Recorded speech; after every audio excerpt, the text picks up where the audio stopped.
ശബരിമല സർവീസിൽ KSRTCക്ക് മുന്നറിയിപ്പ് നൽകി ഹൈക്കോടതി.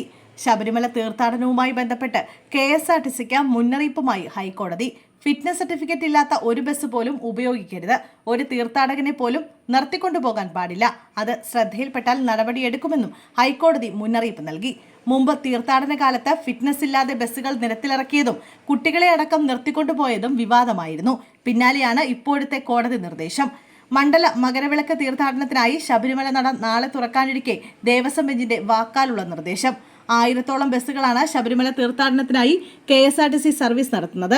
നേരത്തെ നൽകിയ നിർദ്ദേശങ്ങൾ കർശനമായി പാലിക്കണമെന്ന് കോടതി മുന്നറിയിപ്പ് നൽകി.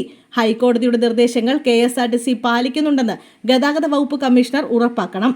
ഇവ ലംഘിച്ചാൽ കടുത്ത നടപടിയെടുക്കുമെന്നാണ് ഹൈക്കോടതിയുടെ നിലപാട്. അതേസമയം തീർത്ഥാടനത്തോട് അനുബന്ധിച്ചുള്ള ഒരുക്കങ്ങളെല്ലാം പൂർത്തിയായെന്ന് ദേവസ്വം ബോർഡ് ഹൈക്കോടതിയെ അറിയിച്ചു. 18ാം പടിയിൽ പരിചയസമ്പന്നരായ പോലീസുകാരെ നിയോഗിക്കും. ചുക്കുവെള്ളവും ബിസ്ക്കറ്റുമടക്കം തീർത്ഥാടകർക്ക് മുഴുവൻ സമയവും ലഭ്യമാക്കും. ജലം, വൈദ്യുതി, വനം വകുപ്പ് തുടങ്ങിയ സർക്കാർ സംവിധാനങ്ങളും എല്ലാ ഒരുക്കങ്ങളും പൂർത്തിയായതായി അറിയിച്ചു. എല്ലാ ദിവസവും 3 നേരവും അന്നദാനത്തിലുള്ള ഒരുക്കങ്ങളും പൂർത്തിയായതായി ബോർഡ് ദേവസ്വം ബെഞ്ചിനെ അറിയിച്ചു.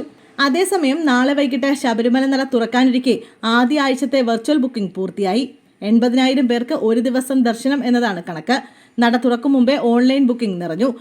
നിലവിലെ 70,000 ഓൺലൈൻ, 10,000 സ്പോട്ട് എന്ന തീരുമാനത്തിൽ മാറ്റം വരുത്താൻ ആലോചനയുണ്ട്. 80,000 ഓൺലൈൻ, 10,000 സ്പോട്ട് എന്ന രീതിയിലേക്ക് മാറ്റിയേക്കും.